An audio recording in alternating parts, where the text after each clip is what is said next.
안녕하세요. 율촌중대재센터에서 중대시민재해 업무를 주로 담당하고 있는 김익현 변호사입니다. 네, 오늘은 중대시민재해 관련 주요 쟁점과 대비 방안에 대해서 말씀드리고자 합니다. 먼저 중대시민재해와 관련된 주요 법적 쟁점들에 대해서 소개해보고 실무상 주로 문제되거나 의문이 많이 발생하는 쟁점들에 대해서 말씀드리겠습니다. 네, 중대시민재해는 원료 제조물, 공중이용시설 또는 공중교통수단의 설계, 제조, 설치, 관리상의 결함을 원인으로 발생한 재해라고 정의되어 있습니다. 중대산업재해 같은 경우는 종사자, 즉 우리 회사의 근로자나 그에 준하는 사람에게 재해가 발생하는 경우이고, 이에 반해서 중대시민재해는 이용자 또는 그 밖의 사람에게 재해가 발생한 경우를 전제로 하고 있습니다.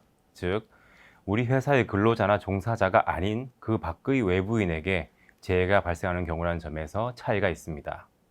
중대시민재해는 중대재해처벌법이 제정되면서 새롭게 법제화된 것이다 보니 처음에는 그 중요성이나 특수성에 대한 인식이 다소 적었던 것 같기도 한데요. 근래에는 중대시민재해가 중대산업재해와 상당히 다르고 또 중요성이나 파급 효과도 만만치 않다는 인식이 충분히 공유가 된 것 같습니다.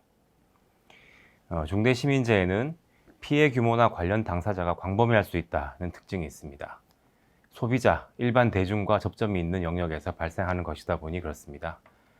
가습기 살균제 사건이나 열차 항공기 사고, 건물 붕괴나 화재 사고를 생각해보면 잘 알 수 있습니다.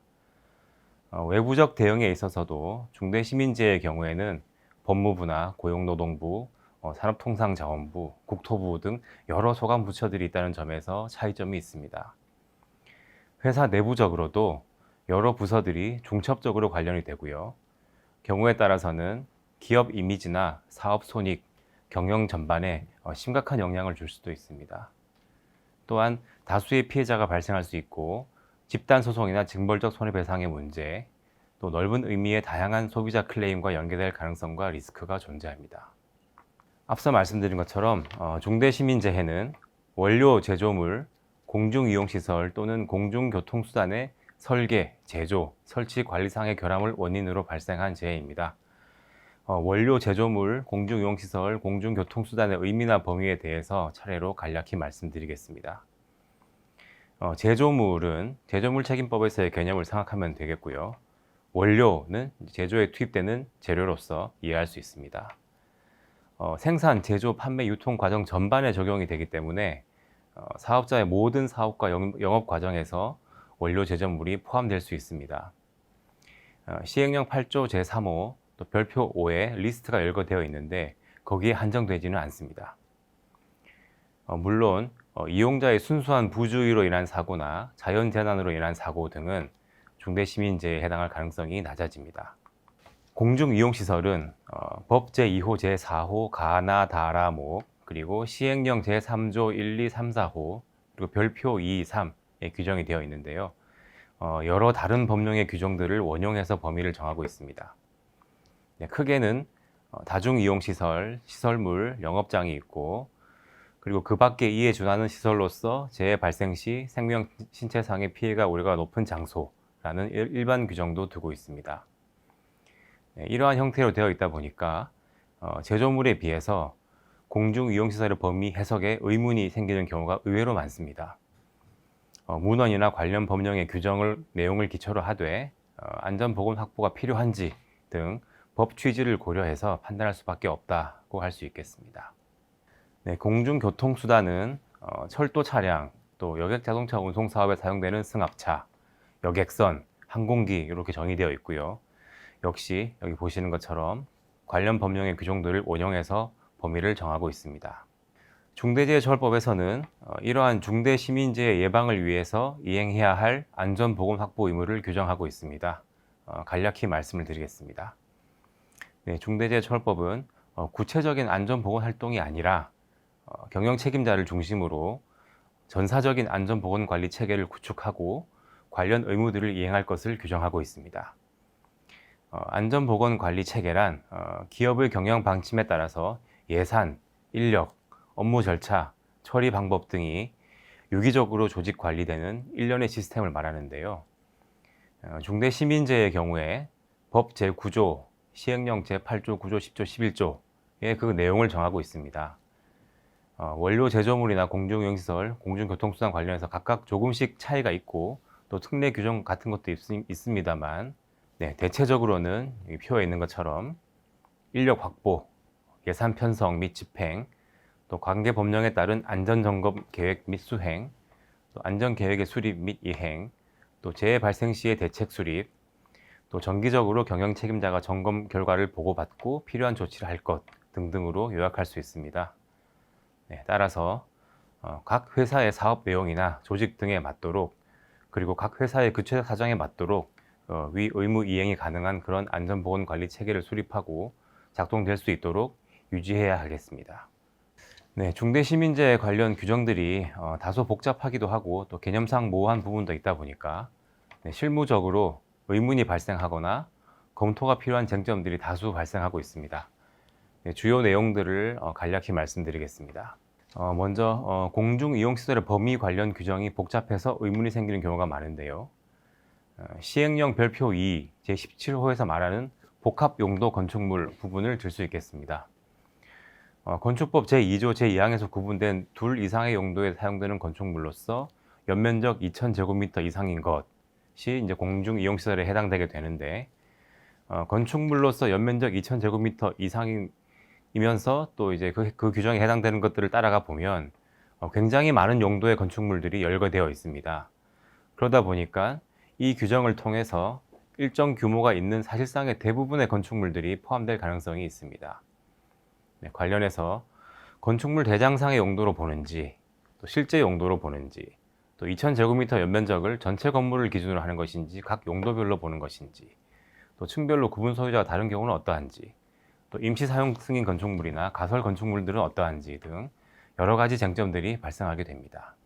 회사의 사옥이나 업무시설 또는 공장 등이 공중이용시설에 해당할 수 있는가의 문제도 있습니다. 앞서 말씀드린 것처럼 회사 내에서 종사자가 재해를 입는 경우는 시민재해가 아니라 산업재해 영역인데요.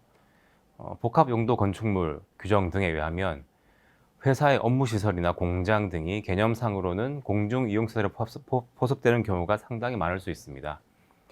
네, 그런 경우에 과연 시민재해에 대한 대비까지 필요한가 이제 의문이 생길 수가 있는데요.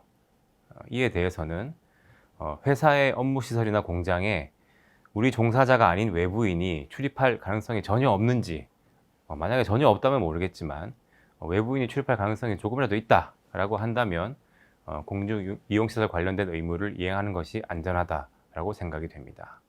외부인 출입이 아니더라도 예를 들어서 화재나 폭발 등으로 인근 주민이 상해를 입을 수도 있으므로 그런 측면에서 보더라도 공중이용시설 관련 의무 이행을 하는 것이 안전하다라고 볼 수 있겠습니다. 또 어차피 우리 종사자의 안전을 위한 시설 관리는 산업재해 예방 차원에서 필요한 것이기 때문에 이를 조금 더 강화 발전시키면 된다라고 생각할 수도 있겠습니다. 학교 법인의 경우에도 보유하는 시설물이나 제조업체 또는 병원 등 여러 시설물들을 보유하고 있기 때문에 문제가 될 수 있습니다. 각 시설들이 규모가 크고 또 개별적으로도 안전보건활동 시스템이 갖춰진 경우가 많이 있는데요. 그와는 별도로 학교 법인 자체적으로 안전확보 시스템을 갖추고 또 산하시설들의 안전보건활동을 총괄하는 그런 조직과 시스템이 반드시 필요하다라는 점을 간과해서는 안 될 것입니다. 공중이용시설에 해당하는 건물의 소유자, 또 임차인, 그리고 PM이나 FM 같은 그런 관리업체가 별도로 있는 경우도 복잡한 문제가 발생할 수 있습니다. 소유자가 별도로 있으면서 임차인이 전적으로 사용하면서 관리하는 경우, 예를 들자면 백화점, 대형마트, 물류센터 이런 것들이 있을 텐데요. 그런 경우가 있고, 또 임차인이 점유 부분만 사용할 뿐이고 소유자가 건물 주요 부분을 관리하는 그런 경우도 있고요. 또 PM이나 FM 같은 전문적 관리 업체가 관리 업무를 계약에 따라서 전담하는 그런 경우도 있습니다. 부동산 리츠 같은 경우에 이런 역할 분담이 극명하게 나타나는 영역이라고 할 수 있는데요. 이러한 경우에 실질적으로 지배 운영 관리하는 지위가 어느 주체에게 귀속되는지 등이 문제될 수 있고요. 또 각 계약관계 등에 따라서 주로 관리 업무를 담당하는 주체가 있겠지만 그렇다고 해서 다른 주체의 책임이 완전히 면제되는 경우는 또 많지 않다라고 볼 수 있습니다. 그렇기 때문에 각 주체별로 어떤 정도의 책임을 전제로 해서 어떤 정도의 안전보건관리 체계를 유지할 것인가, 또 그 안전보건관리 체계에서 다른 주체의 활동에 대한 관리 감독을 어떤 정도로 넣어야 하는지 이런 것들을 면밀히 검토해서 시스템을 구축할 필요가 있습니다. 네, 이 문제는 민자사업에서의 발주자, 소유자, 운영사 등이 별개로 있는 경우에도 동일하게 대응해야 될 문제이기도 합니다. 네, 그리고 보통 이런 시설들에 대해서 이미 어느 정도의 시설 관리 프로세스를 마련해 두고 운영하는 경우가 많은데요. 그렇다고 하더라도 중처법이 요구하는 형태나 시스템으로는 되어 있지 않은 경우가 대부분입니다. 그렇기 때문에 기존의 시설 관리 프로세스를 최대한 활용을 하면서 중처법이 요구하는 내용에 맞는 그런 안전보건 확보 체계로 잘 구성하는 것이 필요하다라고 할 수 있습니다. 네, 위험물질이나 유해물질 운송과 관련해서도 마찬가지로 여러 주체들이 관여하는 부분에 문제가 있습니다. 운송 계약의 내용이나 또는 운송인의 지위 등에 따라서 회사의 의무나 책임 범위가 달라질 수 있고요. 또 유해 화학물질이나 위험물 운송에 특화된 전문성을 가진 업체인가, 혹은 그게 아니라 회사의 구체적 지시에 따라서 단순히 운송 업무만 하는 업체인가, 이런 것들에 따라 가지고 다를 수 있기 때문에 그에 맞는 안전보건 확보 체계를 수립해야 할 것입니다. 네, 사업체 자체적으로 운영하는 통근버스나 셔틀버스에 대해서 궁금해하시는 경우들도 많이 있는데요. 그런 경우에 보통은 공중교통수단의 정의에 포함되지 않는 경우가 많겠습니다. 하지만 차량의 소유 관계나 업체와의 계약 관계 또는 운행하는 목적이나 노선 등에 따라서 달라질 여지도 없지가 않습니다. 네, 원료 제조물 관련해 가지고요. 원료 제조물을 직접 제조하는 사업체 같은 경우에는 제조물의 결함에 따른 중대시민재해를 방지하기 위한 체계를 갖춰야 한다. 이 점은 비교적 명확하다고 할 수 있습니다. 그런데 직접 제조하지 않고 수입해서 판매만 하는 경우 또는 유통만 하는 경우에도 마찬가지의 대비가 필요할 수 있습니다. 중처법에서 이제 생산, 제조, 판매, 유통 과정 전반을 이렇게 규정하고 있기 때문이고요. 그렇기 때문에 수입만 하거나 유통만 하는 경우에도 판매하는 원료나 제조물이 안전 인증이나 시험 성적서 등 관련 절차를 다 완료하고 구비하였는지 이런 것들을 점검하는 절차를 두고, 또 사고 시에는 판매 중지와 신속한 회수 이런 것들을 담은 관련 매뉴얼을 두는 등 필요한 안전보건 확보 체계를 갖춰둘 필요가 있겠습니다. 네, 판촉물이나 경품 같은 경우에도 판매와 유통 활동의 일환으로 볼 여지가 있다면 마찬가지의 대비가 필요합니다. 책임의 주체와 관련해서는 판촉물의 소유 관계나 판촉 업체와의 계약 관계, 또 판촉 관련 직원의 고용 관계, 또 그 직원에 대한 교육 주체 이런 것들을 따져보고 책임 주체가 누구인지 판단해야 될 필요가 있습니다. 네, 관련해서 또 마찬가지로 제조업체들은 이미 상당 부분 독자적인 그런 품질 관리 체계를 갖추고 있는 경우가 많이 있는데요. 공중유해설과 마찬가지로 중처법이 요구하는 그런 형태나 시스템으로는 되어 있지 않은 경우가 대부분인 것 같습니다. 따라서 기존의 품질 관리 프로세스를 최대한 활용을 하되 보고체계 정비나 R&R 정비 또는 매뉴얼 정비 등을 통해서 중처법이 요구하는 내용에 맞는 안전보건 확보 체계로 잘 구성하는 것이 필요하다고 할 수 있습니다. 네, 철도나 기관시설 같은 경우에 법령으로 관리 주체가 정해져 있는 경우가 많이 있습니다. 또 그러한 경우에 법령상의 관리 주체 외에 소유자 등은 아무런 책임이 없는 것인지 의문이 생길 수 있습니다. 계약을 통해서 관리 주체를 정해둔 경우도 비슷한 문제가 발생할 수 있습니다. 네, 이런 경우에 법령이나 계약상의 관리 주체가 있다고 해서 소유자 등은 아무런 책임이 없다라고 단정하기는 어렵다고 보이고요. 법령이나 계약에 따른 그런 관리 의무의 범위 등을 고려해서 소유자 등 측에서도 필요 최소 한도의 관리 감독이 가능한 시스템을 구축할 필요가 있겠습니다.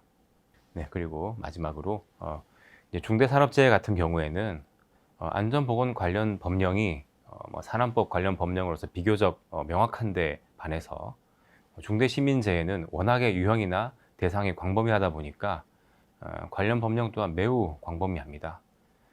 환경부 해설서, 소방청 해설서 등등 해설서에 보면 이제 그런 관련 법령에 예시가 쭉 나와 있긴 한데요. 그것에만 국한된다고 볼 수가 없습니다. 그렇기 때문에 중대시민재해 대비 관련하여서는 각 사업체의 사업 영역에 적용되는 안전보건 관련 법령을 자체적으로 면밀하게 모니터링하는 것이 매우 중요할 수 있습니다. 네, 지금까지 1부에서 말씀드릴 내용을 마치도록 하겠습니다.